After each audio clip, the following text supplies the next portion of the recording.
Anna Maria Tremonti, welcome to The Public. Well, thank you. I just want to get you to take us back to when the show first started.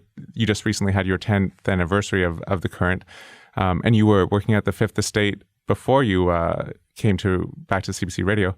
Could you tell us about the process? Like, when did you first get approached to host the show, and what was the transition back into your radio roots like? I was approached when the show was still an abstract idea, and I was not interested. I was at the Fifth Estate, and I had aspired to work at the Fifth Estate for a very long period of time, and I had basically said, thank you, that's really nice. Go ask somebody else. And they came back and asked me, and we talked about it more. And I realized that I could be part of a program that was going to be new, and it just started to appeal to me on lots of levels after more conversations. Excuse me. I said at the time that I would be interested in a show that was very journalistic, which is what they wanted, but that if we were going to do it, it would really live or die on its research. And so I've been very fortunate because I work with people who do amazing research. So they come up with great ideas, but they do amazing research, and they give it to me. Then that I can absorb it and then use it for my interviews. I thought I'd missed TV. I'd worked in TV for 19 years. I started in radio. I liked telling stories with pictures, and I liked interviewing, but I didn't expect I would love it as much that I wouldn't. I didn't expect that I wouldn't miss working with pictures. And I think in so many ways, radio allows you to see things as you listen. And I was reminded of that the more I got into it.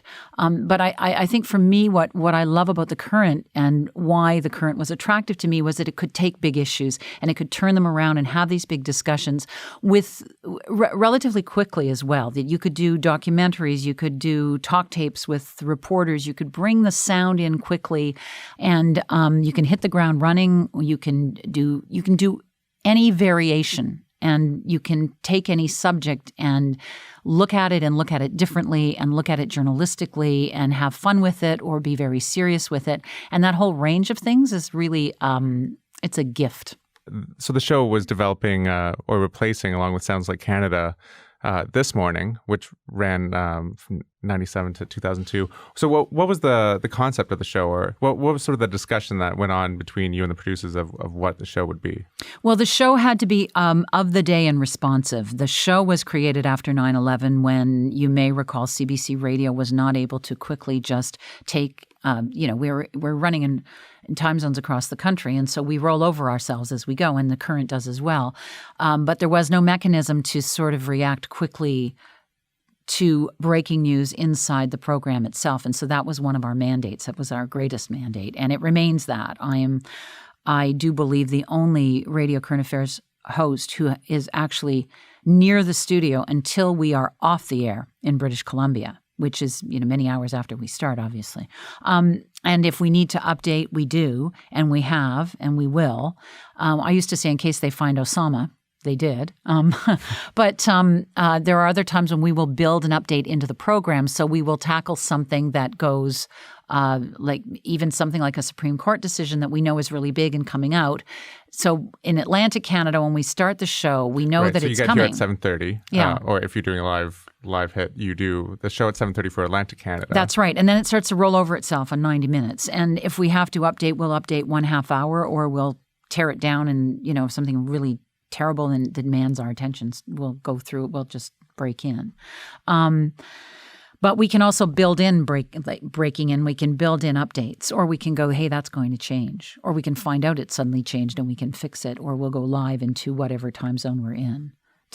That's part of the mandate of the show. So that was part of the discussion. How do you do that? The other thing was just to, how do we take I'm a bit of a stickler on this. People like to call people on CBC radio personalities, and I always say I have a personality. I'm not a personality. I'm a journalist.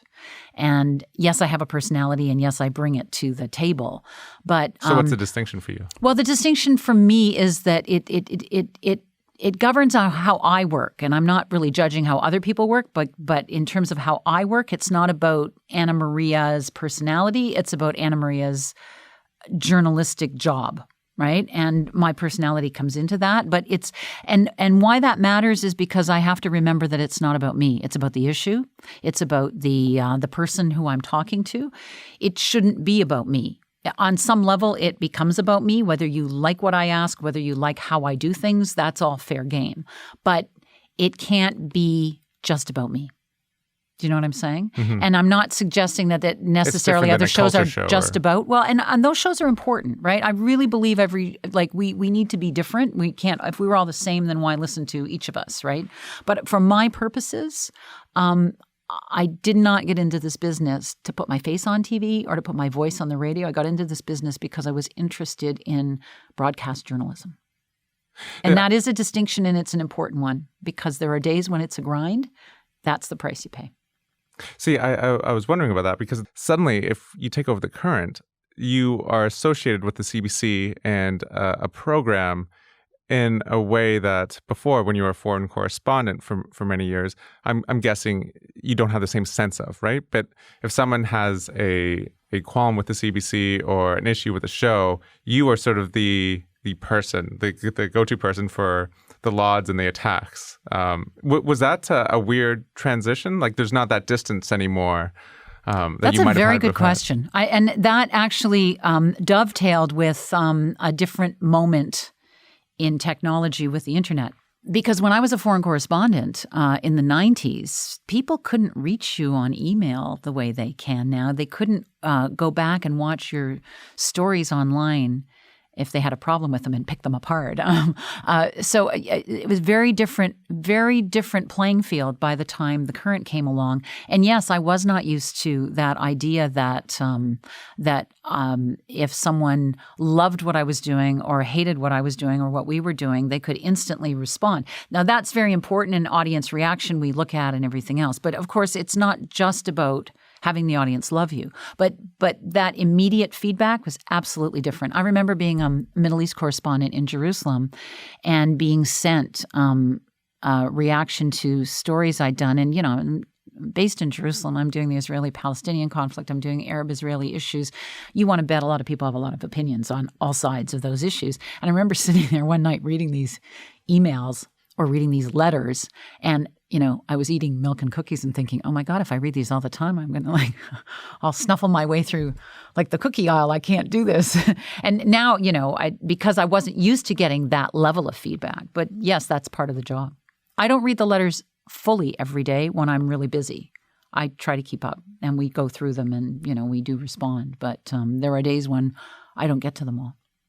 But does it make you feel self-conscious at all? Or at first when you made the transition, I mean, your voice is going out to the nation in a often unedited way. Was that hard to do? I mean, when you're at the Fifth Estate or filing reports from wherever, it's both a shorter time and you more or less get to edit it. It is different. It is very different, and the audience is a lot bigger.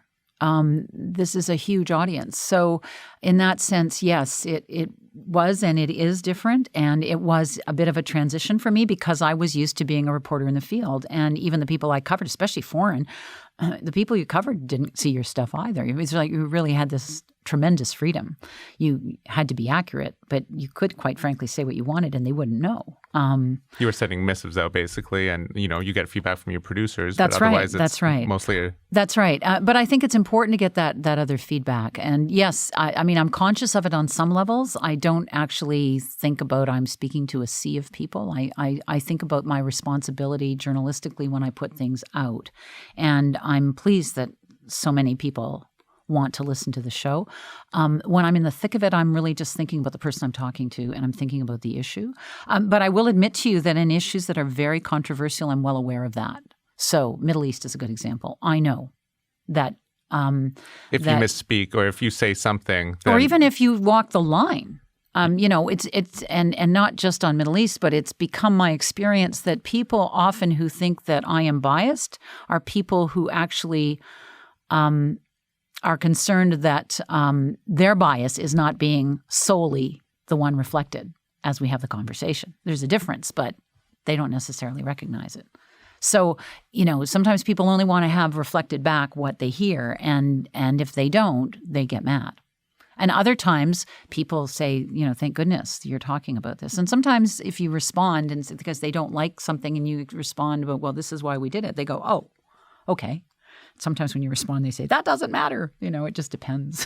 When you get a lot of flack over something like the Middle East or a particularly fraught issue, does it have an unconscious impact, do you think? Like on not just you, but on how journalists cover issues? I think in some ways, yes. And I think what's interesting in this business now is that we live in an era where our bosses are conscious of this. And I'm not necessarily speaking of CBC bosses. I'm talking about news and current affairs bosses in general.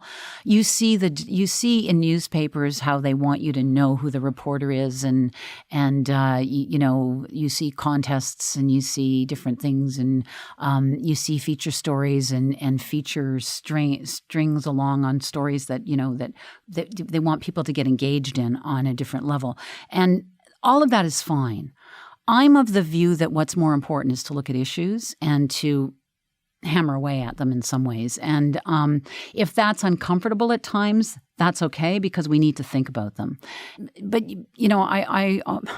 I say that very few people come out of journalism school or out of some other school if they want to be a journalist. Not all journalists go to journalism school, saying, I want to cover the vapid and superficial. It's your bosses that will make you do that. They will make you cover the silly things, the squirrel, the whatever, what did I see on TV today? A dog pulling at a rope, and it's just a little thing that, they're talking about and they go to like a commercial. But it's your bosses who will make you talk about that. And I say you have to take your journalism back. You have to talk about the things that matter, and you have to put that stuff out there. And that sensibility comes from me from my time in the field.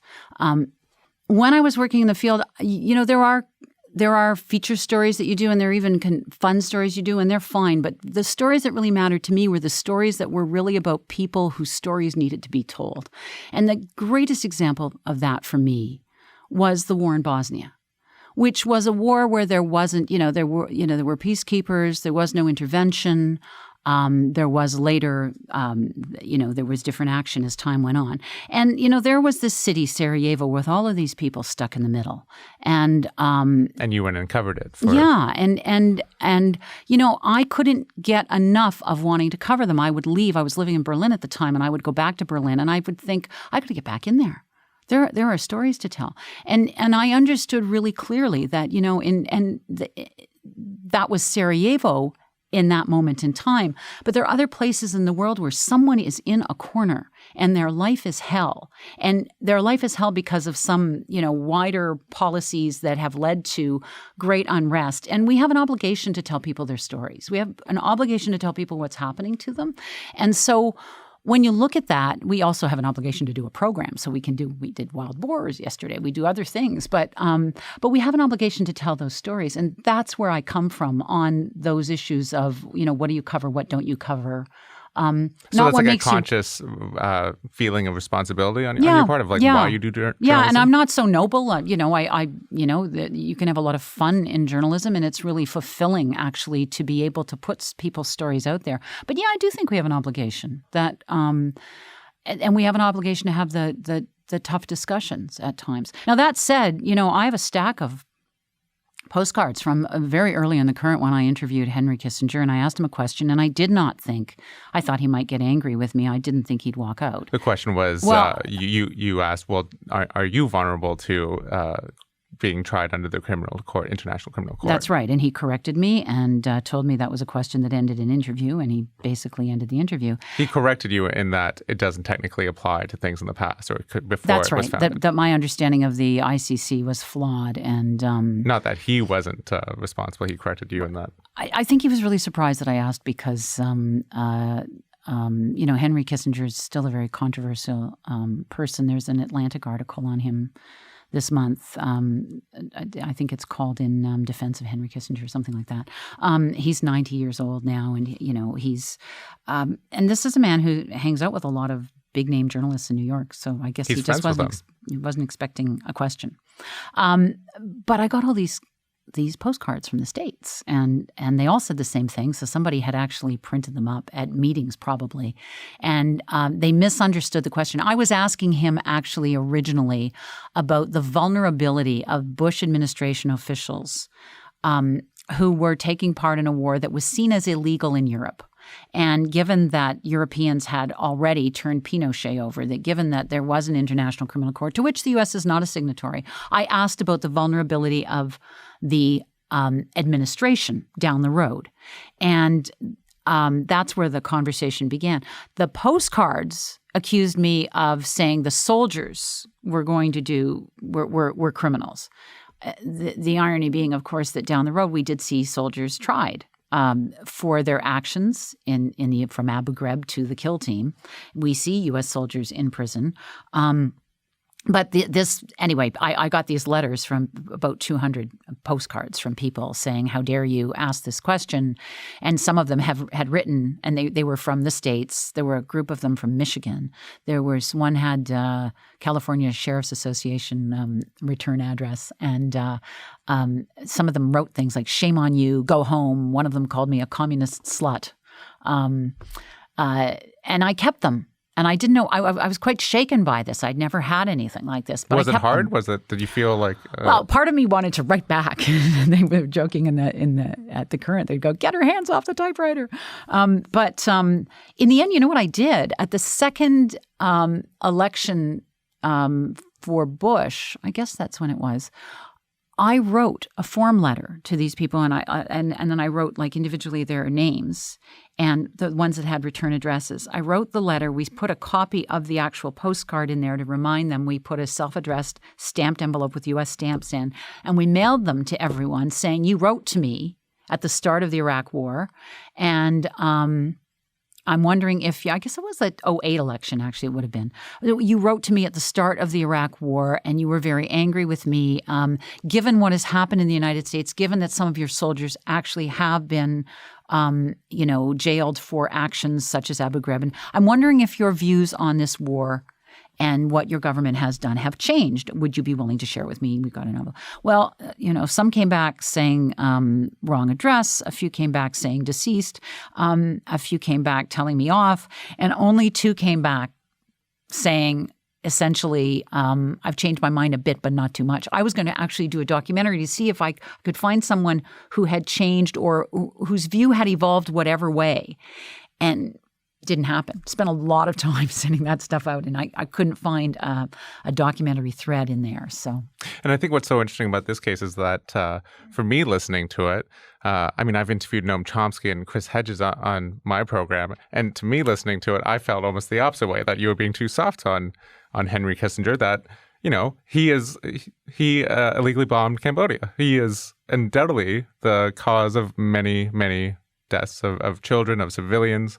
In Asia, and yet he's still revered because of, he's close to the establishment. And so people are scared to ask him tough questions.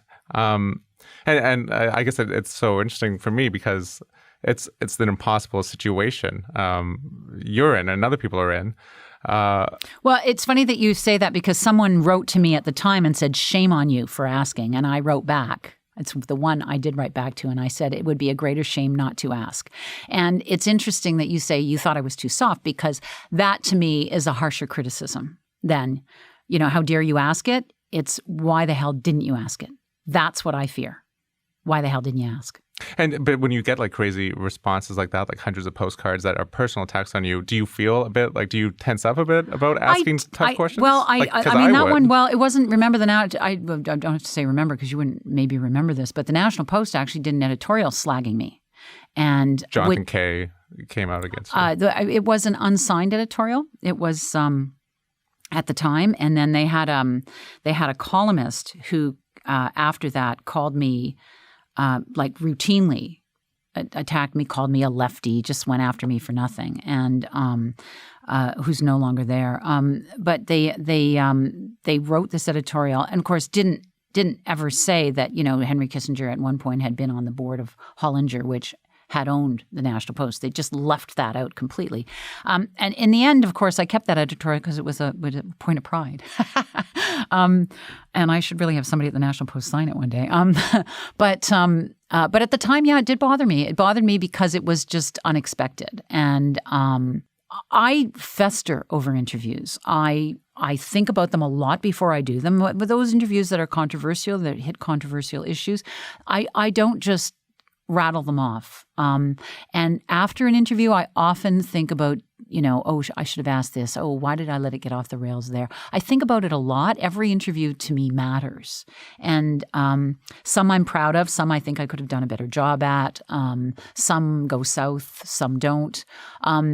And what's interesting to me is sometimes the reactions, the ones that I might think go well, other people might not like, other people do, I have people that I can trust who will be critical with me, who will say that went off the rails. They don't have a vested interest in telling me that, because I think that's important too. You always have to be improving.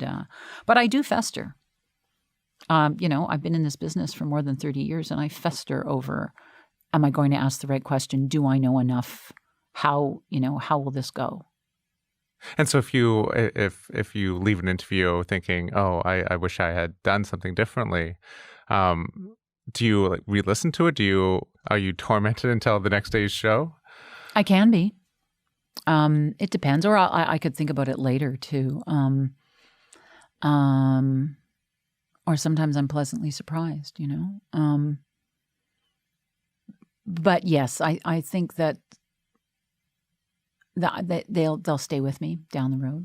When we were off the air, you were saying that your job as a journalist is to question the status quo, which is essentially be against the establishment, or at least not be. You're not going to make friends by questioning the status quo, which is no. And I don't think I think that's it gets back to people wanting you to cover the vapid and superficial. You can make friends by just being nice, or you can do your job, and you can make friends, or you can have people like your work by doing your work. I remember, if you cover the BlackBerry launch, no one's going to be angry with you. And I did cover the BlackBerry launch, some people didn't. Actually, Ron Diebert of the Citizen Lab wrote to us and said, you didn't ask Torsten Heinz about some specifics about BlackBerry in India. So and I read that and I thought, you know what? And he had been tweeting when he saw that we were doing it. He had actually tweeted that, and I thought, we should ask that. And then we didn't. And I went, he's right. I totally missed that. And so we had him come in and talk about, why did I miss something? So sometimes you should be transparent and just say you missed it, and that kind of thing. I think that, I can be flippant and say, I'm not here to be your best friend. If you want a best friend, you should get a puppy. Or if you want a companion. At the same time, I want you to care about these issues. I want you to listen and come back. But I again, it's the issues that matter. And I think that, it's funny too, when the Current started, people said, oh, you're going to do that serious stuff in the morning. And it's not like serious stuff hadn't been done in the morning, but for, that you're going to do international and you won't solely do Canadian. And what we learned and what we have been rewarded with is a very loyal audience that cares about big issues, that wants to hear a discussion on big issues and little issues and things that are going on in another part of the country. It's a huge country. We have a news operation. We all do, like in news organizations, we all have access to news across the country. And yet there are things that never make it on the radar. So if we can do that, if we can put it on the radar, then that's part of what we should be doing, right? And we should question. And, we shouldn't question just to question, but we should question because it's important to hold those who make decisions to account, because their decisions trickle down. They have a domino effect. They do affect people, and we need to talk about it. And they are done in our name as an electorate, as people. And so we have to ask those questions. Do you worry about access at all? If you ask a tough question to, say, Henry Kissinger or, a cabinet minister or anyone else, then if it's too tough, then chances are they won't come back. They'll go to someone easier and more friendly. Like if it's from the Conservative government, they might just keep going to the National Post and ignore the CBC, or as we've seen with Rob Ford, ignoring both the CBC and the Toronto Star. So is that sort of like a conscious balance in your mind? Like you want to be tough with these people, but you also don't want to be so tough that they won't come back. I don't think I'm so tough that people won't come back. I think that sometimes there can be that perception. I think that but is there a danger there too? It's an interesting question about access, though. Journalistically, I think this is a really good question because when people pull back, because they want access, take a good look at what kind of access they get.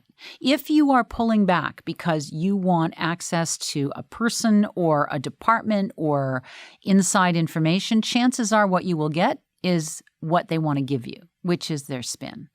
And that's not good either. And there is more than one way to cover government. You may be aware a couple of years ago we did a countdown, right, of the number of people who refused us, like the number of cabinet ministers who wouldn't talk to us. And since then we've had people in the Harper cabinet talk to us. The Prime Minister hasn't done an interview with me. But he would go on Peter Mansbridge. Yeah, and that's his choice, right? But I think that there's more than one way to cover government. And the idea that if you have somebody on the program, they're going to actually then say, okay, sure, I'm going to open up all my documents to you, doesn't happen necessarily. And you can have accountability interviews where they will, Peter Kent has come on this show many times, and I have quite literally sparred with him on this program. He's brought out statistics, and I said, well, wait a minute, what about these statistics? And he has an answer, which is fine. Over climate change. Yeah, over climate change, over greenhouse gas emissions specifically, and growth. And there are many, many numbers. And there are many people who will call in and correct me if I don't, push him on those issues. But there is more than one way to cover a government. And arguably some of the best government coverage is not getting clips from cabinet ministers. I think it's important to hear cabinet ministers and leaders and elected leaders speak. And I actually... if they would give me 23 minutes, which is, anywhere from 19 to 23, 25 minutes in one of our 3 half hours, depending on, because of newscasts and things, I will push back, but I will also let you speak because I want to hear what you think. And I think my audience is smart enough that they can judge with what you're saying too, but we do have to hear you, right? And so, that's the beauty of this program is, but it is something that I carried over even as a reporter. When I was in the Middle East, I would interview, and I'm not saying they're the same. Let's just get this right. Hamas leaders and elected representatives in Canada. But I would interview Hamas leaders who clearly I had a problem with, and I would roll on what they said. And I was not there to argue with them. It's pretty clear that not many people would agree with suicide bombings and the people who actually oversee it, because of course they don't bomb. Their sons don't bomb.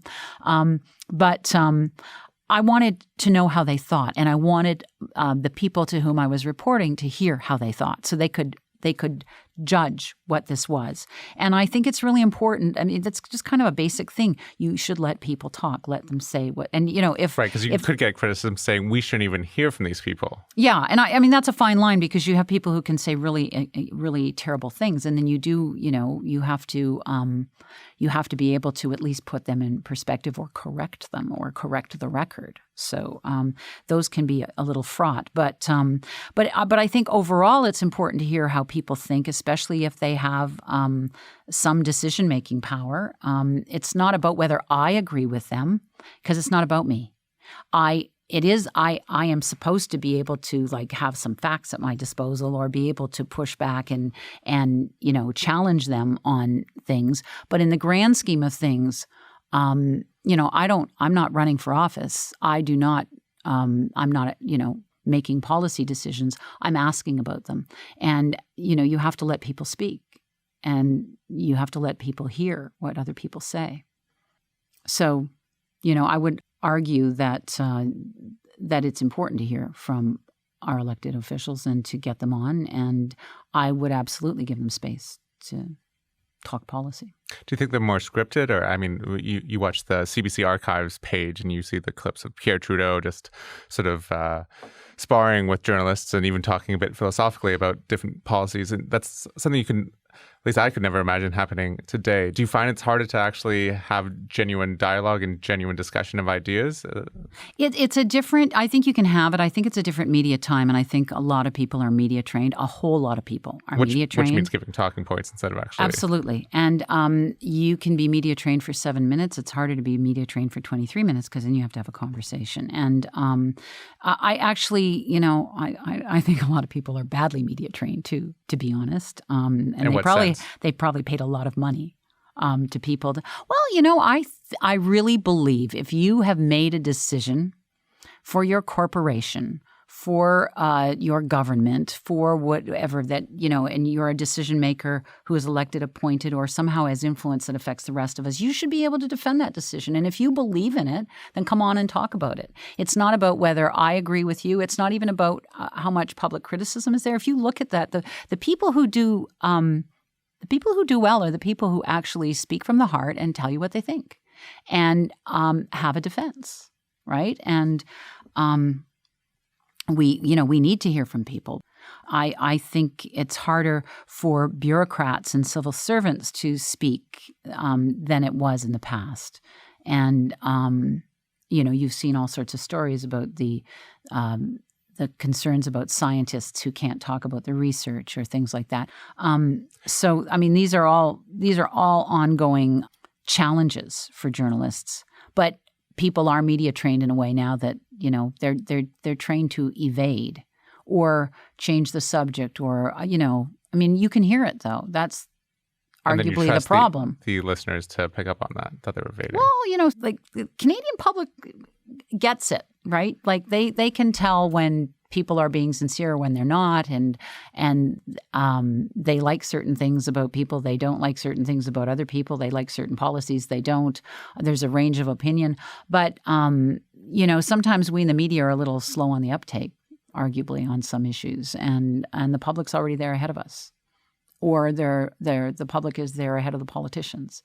But it's important to have a dialogue, too. It's important to hear lots of views, and it's important to hear people make their points. And I think I do that. I think that, I will push back and I will challenge, but I think it's important to give people space to actually tell us where they're coming from.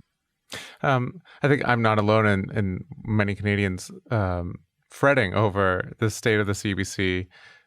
The last year in the budget that they were, the corporation was singled out for some of the toughest cuts in terms of percentage. I think it was 11 or 12%. You had to lay off a lot of people. The programs like dispatches went off the air. And then there's this latest move for the government to have direct control, the cabinet to have control over labor negotiations, bargaining rights. And this is also happening at the same time that traditional forms of media, like the Toronto Star, recently laid off 50-some people.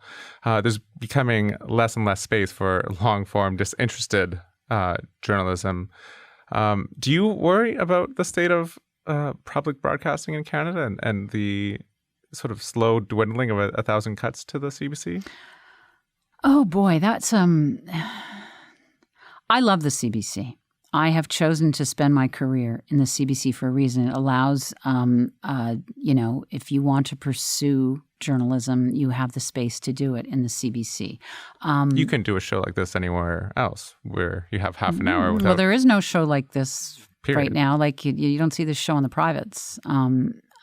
So, yeah, it's a good point. When I joined the CBC, it was being cut back. I have never worked in the CBC when it wasn't being cut back.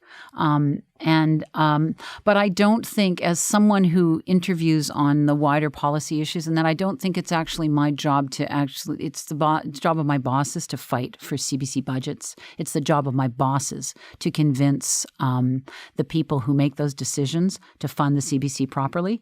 If I want to fight for my program or the kind of journalism I want to do, then I fight with the bosses to get the funding, because there are choices being made in where CBC spends its money. And I think I'm acutely aware of that, and other Canadians are too. But because it seems like, in a sense, you're fighting the CBC, and programs such as yours are fighting a battle with both hands tied behind your back. Because my own personal opinion, I don't think the Harper government is open to the arguments of your CBC executive producers or the people who deal with money. So that debate doesn't even get seen. So there's sort of this vacuum where no one is making the case for why public media is important in Canada, at least just as looking at from the outside as someone who I personally love public media, and I think it's really important. And it seems like there's this vacuum left where the public media, which is the main source of news and public discussion in Canada, is left unable to defend itself in a way. You know what I'm thinking as you tell me this? I'm thinking, and I haven't seen the Kevin Spacey version, but the original House of Cards, the British version, had this line. You might think that. I couldn't possibly comment. Look, I think, I'm uncomfortable. I'll be honest with you. I'm uncomfortable going on the record about the politics of the CBC because, again, I think it's the job of my bosses to do that.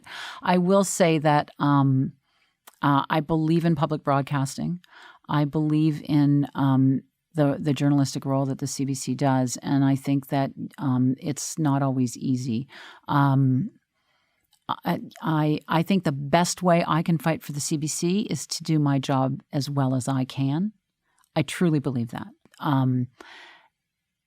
So in that sense, if you look at media overall, there is a real change coming that's happening, and we see it, and we see it, as you mentioned, in newspaper layoffs, in all of these things, and we have to think about a way to continue to do the things that matter.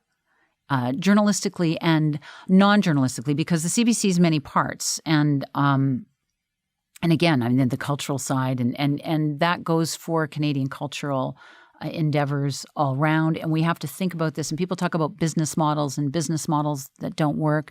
And I would say then the generation coming up has to find the business model that does work if they care to preserve these things and not preserve them in aspect. A business model for the Current or for CBC Idea, it seems ridiculous. It could never. Well, then again, take a look at the numbers. 2.5 million unique listeners a week. There's not one public radio program, one private radio program that could do the same thing. So whose business model is not working? Right, but what I'm saying is, but what I'm saying is that if you're looking at drawing audiences, the audiences are there, right? I mean, the idea that people don't care about these things and so we have to get rid of them. Actually, the audiences are there. Have the cuts affected the Current specifically at all? The Current was cut in the round of funding, the round of cuts that came before this one. We were last year's budget. In the round of cuts that became before last year's budget. So the first big hit that came, 2 years before, the Current was hit. You lost producers, or you lost what did we you lose? we had a budget cut, and we had to change how we worked in order to continue to do what we wanted to do and try to save some people as well. We thought about how we would do it with our bosses. And does it mean you're able to go to less places or not do certain types of journalism? I don't always go to as many. I don't travel that much. So when I travel, it's very directed travel, or there are ways to make it work. We're making it work. But as Canadian, and again, I'll be honest with you, I don't look at the budgets every day. That's not, that's not one of the worst things to do. You have a big machine, and you have to let the people who deal with that. Again, the way that I can help the CBC and help the Current is to do my job. And my job is, when that microphone goes on, is to be on point with what we're talking about. But I worry about but I also believe that we will survive. But the public broadcasters around the world are facing cuts. Broadcasting is changing. I think there will always be a demand for good programming. There will always be a demand for good journalism. There will always be a demand for what I call high end. And I guess the challenge is to make sure that you can tap into that and continue to do your work and not despair. But we have to hang on to the rigor. I think that's really important. And that's what concerns me on a day-to-day basis. And again, I think that in the real sparring and convincing on dollars, that's why I have bosses. That's their job.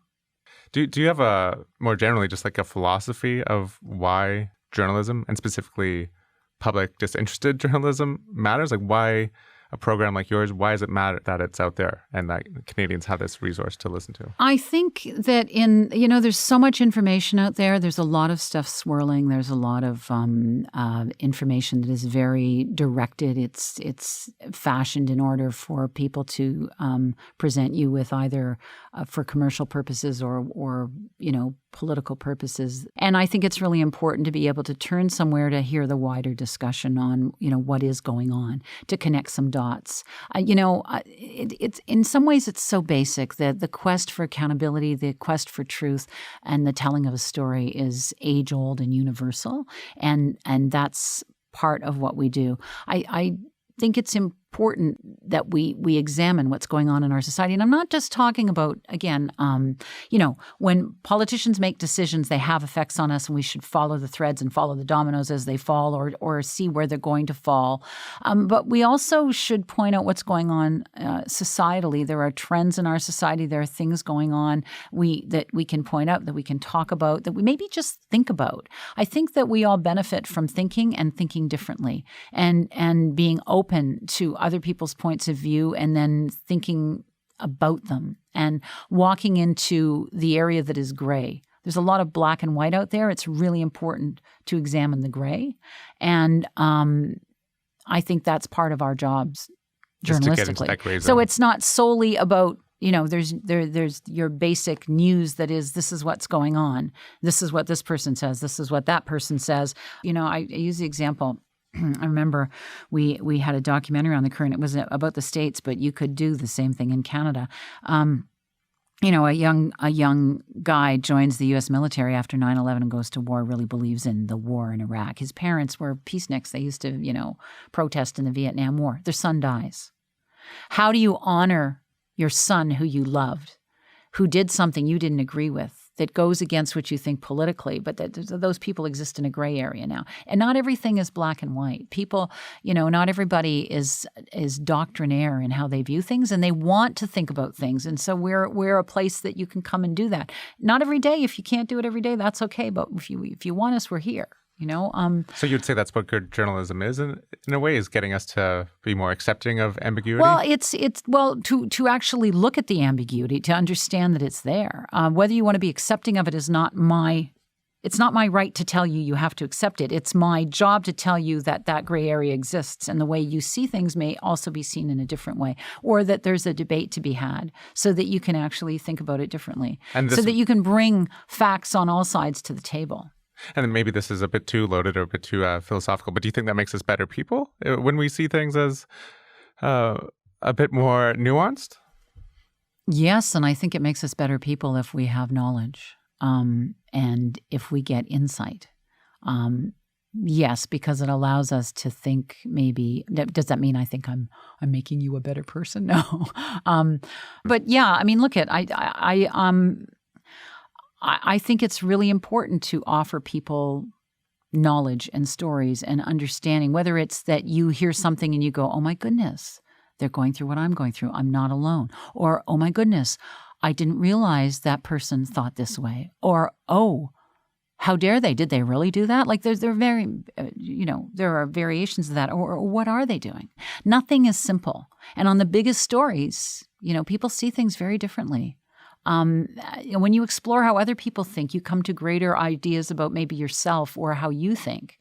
And yes, if we're all a little more informed and maybe a little kinder because we're a little more informed, that's not a bad thing. You don't have to agree with how they think, but it's interesting to hear them. So switching tracks, could you just take us through the process? Like what does a typical day in the life of Anna Maria Tremonti look like when you're hosting The Current? What time do you get up? I get up at 4:45.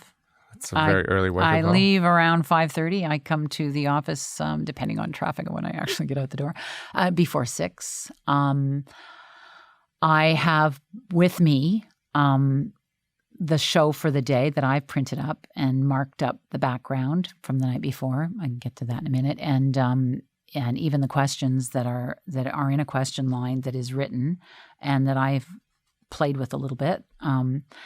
And so then I come in and I have the scripts in proper script, like big printing. And what are you doing on your drive over? Are you? I sing. You sing? I do. I sing because I use my voice for a living, and so I get my voice ready. Okay. It doesn't sound like it today. I keep clearing my throat. But no, I do. I do sing because your voice is a tool. And so I sing with Andrea Bocelli. And that helps it warms my voice up. Absolutely. And are you listening, like, when you get up in the morning, is the first thing, like, do you turn on the news? Do you turn on CBC radio wakes me up. World Report? And, well, at that time of day, it is Australian radio that is playing on the overnights, ABC Oz.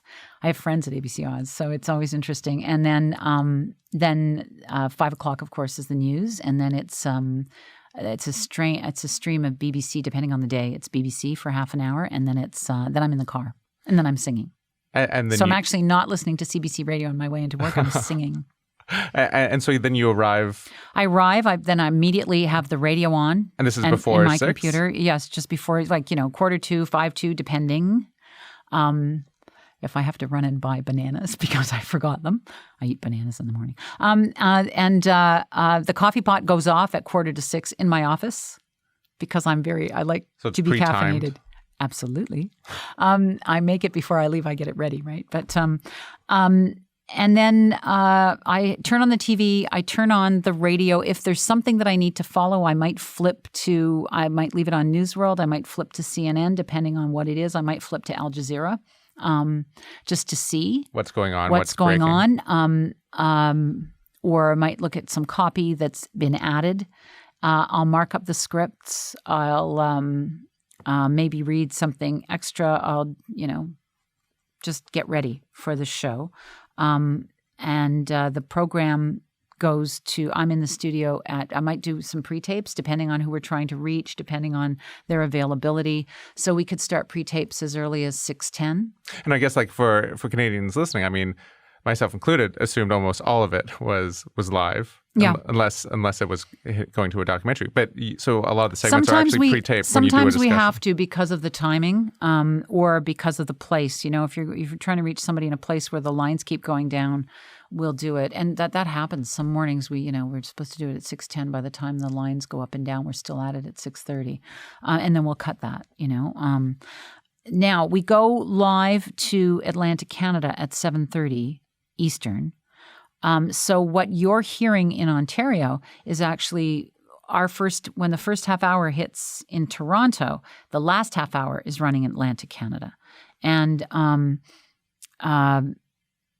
then we roll over ourselves as we go west. And if we have to change something, we will. And one morning, we actually had to change the lead to the show, and part 3 was live. So what we did, Willie Barth is our studio editor. What we did was we managed to, during the 6 minutes we had in between on the newscast, we managed to get something on tape that allowed me to then race in and do something else and change something. And we had 2 studios going and changed something and kept something else going, and I ran between studios.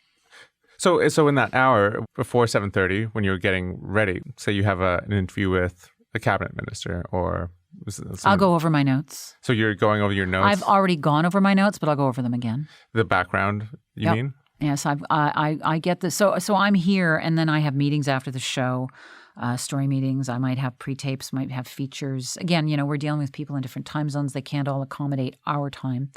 If you want to go live to Atlantic, Canada, and you're in Vancouver, that means you do it at 4:30 in the morning. And people are very generous with their time, but it doesn't always work. So, they can't always do that. And then I will leave around 1 or later, but around 1. I really don't do pre-tapes past that because I'm kind of losing it by then. That's been a long day. But 1 o'clock, we're off the air in BC. So we don't have to remake the show after that. But the show is in again by 6. So I go into my computer by 6 at night, and then I basically spend my evening reading. And if I don't, if I go out, I have to come back and do it later. There's no wiggle room there. I'm not getting it until 6 o'clock. So, I have to do that work that night. So when are the stories decided? Well, we decide in our story meeting at 10 o'clock. We have producers go into their own groups to discuss what they're going to pitch for stories. So Monday morning, say after... Every day after the show, 9:30. You have a meeting about what tomorrow is going to be. Well, yeah, and we have some stuff that we're working long-term. We have documentaries that are in train. We have some things that we know are coming up. I've got book interviews or something. We have all of that in train. And then, but some days that won't be ready, or we'll bump it because something else is happening. So we'll do, some days all 3 will be brand new. Some days, like today, we had 2 things on tape, one that I recorded yesterday, one that I recorded last week. And then we did our Middle East discussion. We actually did it before the show went to air, again, because we had people in disparate places. When you actually go live with an interview, say at 7:30, what's that like? Like, how can you possibly describe it to someone who isn't in live video? Like, it's not unlike going with the interview at 6:15. I mean, you don't have any turnaround time. You better, you got to hit it because it's going to air that day. You better work. And what's your headspace in? I mean, you have all these different things. Like it hits. You say, "I'm Anna Maria Tremonti." You're listening to The Current. I mean, are you just in a different zone as soon as that happens? Yeah, sort of. Yeah. Yeah, I'm in the studio, and I do not have my phone with me. I'm there, like I'm focused. I have my notes. I have that. I work with the studio director and producers in a pre-tape. Nobody talks in my ear constantly. Nobody, minimalist people, right? If they need to tell me something, they can write it on a screen, but it's very much, I'm very concentrated. So, you have obviously like a list of questions and things you want out of the guest. But then I have to listen, right? Because it depends on how they answer.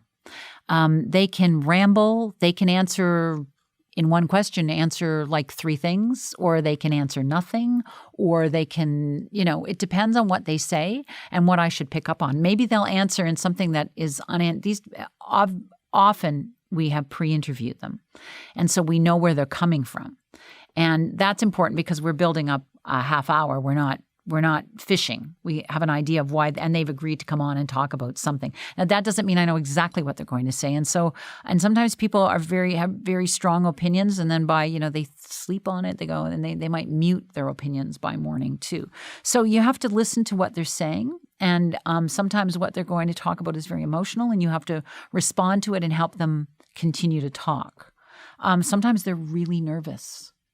And if I know that ahead of time, I have to try to find a way to, put them at ease. Yeah, it's and sometimes, they're hostile because they don't really want to talk, but they've agreed to talk. And I don't really want to piss them off, but, So you have to... So you have to listen to them. You have to hear where they're coming from. And sometimes they take offense to something, and you have to deal with that, But, that's part of the job, and that's the interesting thing. And especially when you're getting people to talk about themselves, it's not an easy thing. And, you're talking to me. I don't like being interviewed. It's not an easy thing to talk about yourself and what you've been through. And, we had a mother on the air last week, and she was in the news too, who brought her son, who was, had so many developmental problems and left him somewhere. And she talked about that. You could hear it in her voice that it was hard to talk about.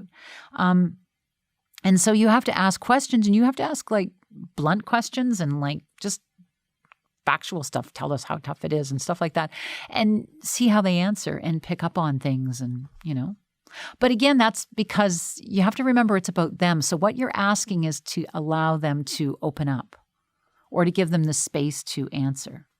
I mean, if someone had a tragedy or something difficult like that happen to them, even if you are a close friend with them, often it would be harder to ask them a question in a way than it would be for you. Do you find that because you have this medium, you have this forum, that in some ways it gives you permission to ask questions that you personally, even if you just knew them one-on-one, you'd be uncomfortable asking?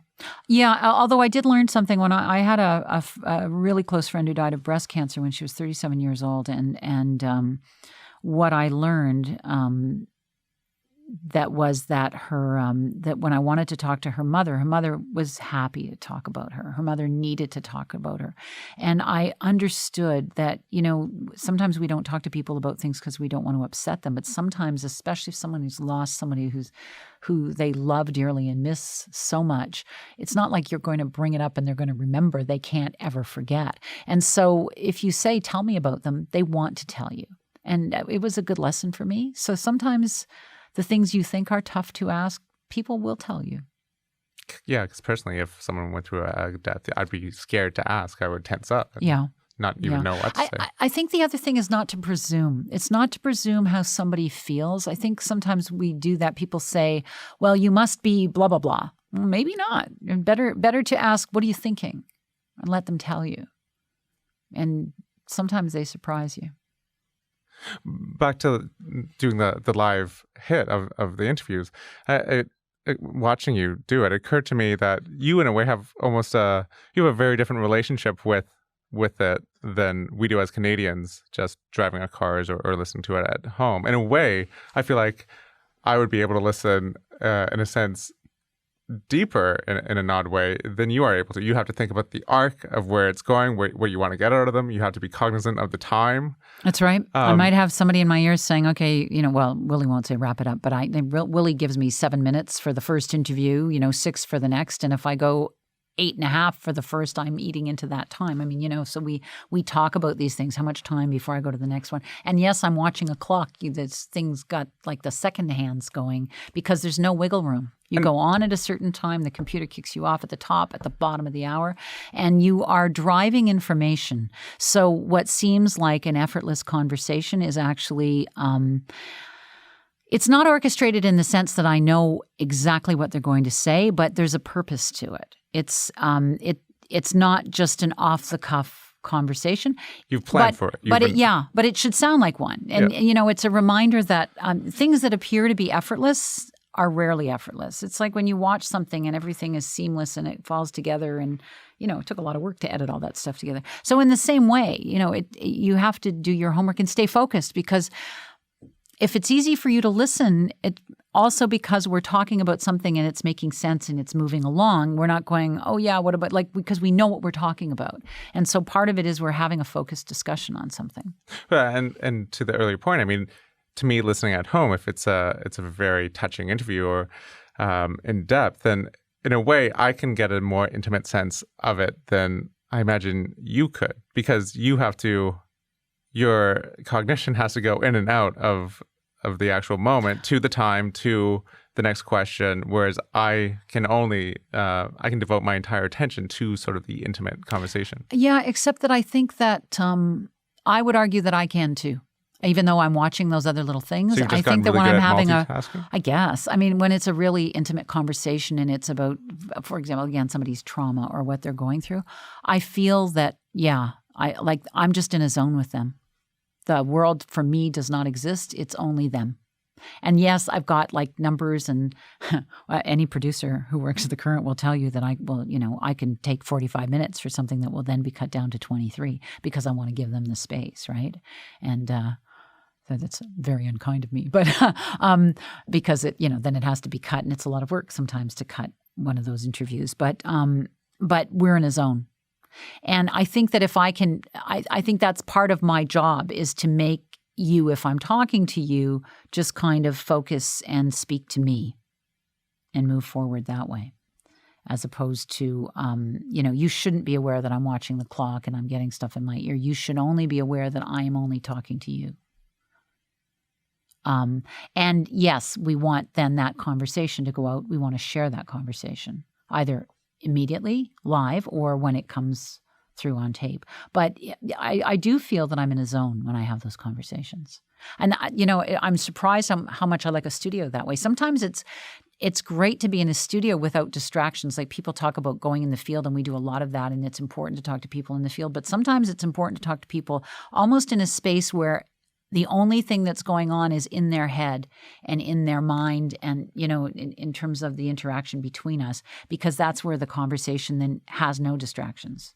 No dogs barking, nobody knocking on the door, nothing. And is there a distinction for you between doing an interview in the studio and doing it like they're in a different studio in New York or London compared to them being It in studio depends. here in Toronto? You can sometimes really connect even if they're not there. I spoke with the mother of Mark Lepine, the Montreal massacre guy, and she was in Montreal.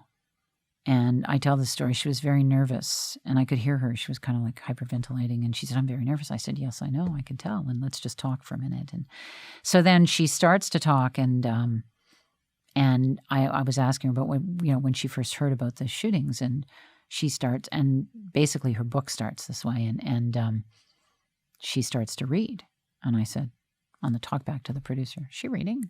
Ask Montreal if she's reading." And she was reading. So I stopped her and I said, "You're reading to me." And she says, "Well, my English isn't great and I'm nervous." And I said, "Well, your English is really good and this is your story.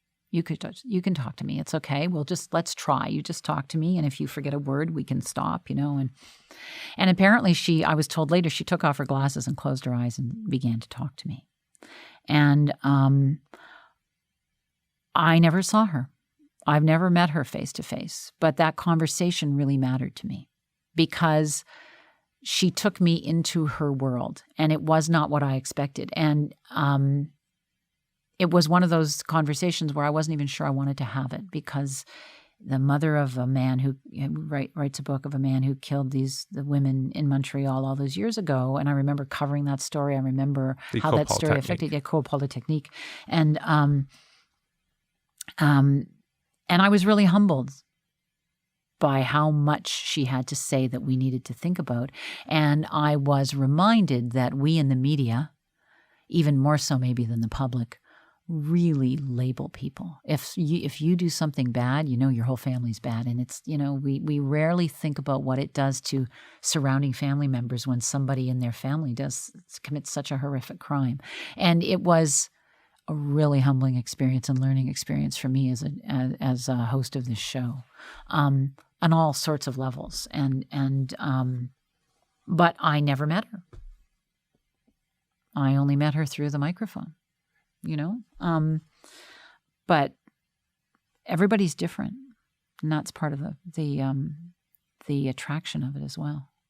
Getting to talk to such I mean, people. I feel really, it's really privileged to talk to people like that. I mean, that's journalism for me. You see, I can talk about the noble altruistic pursuits of journalism, but you also get to meet fascinating people. You get to see the world through their eyes. You get to walk into their houses and they invite you into their world. You get to see the world and tell good stories. It's kind of fun. It's kind of nice to be able to use your curiosity that way. I don't know. I don't have to have all the answers. I don't even have to have all the questions, but I have to be open to, the reason they're coming on is not so that you can hear Anna Maria ask questions. The reason they're coming on is so that you can hear them think. And you're the conduit, or that's your role. Absolutely. Yeah.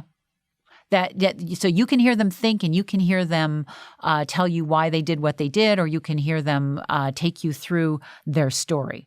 And when you remember that, then you can do it. Well, I mean, you were in the field for so many years, 19 years, with CBC television, both in Canada and then abroad as a foreign correspondent.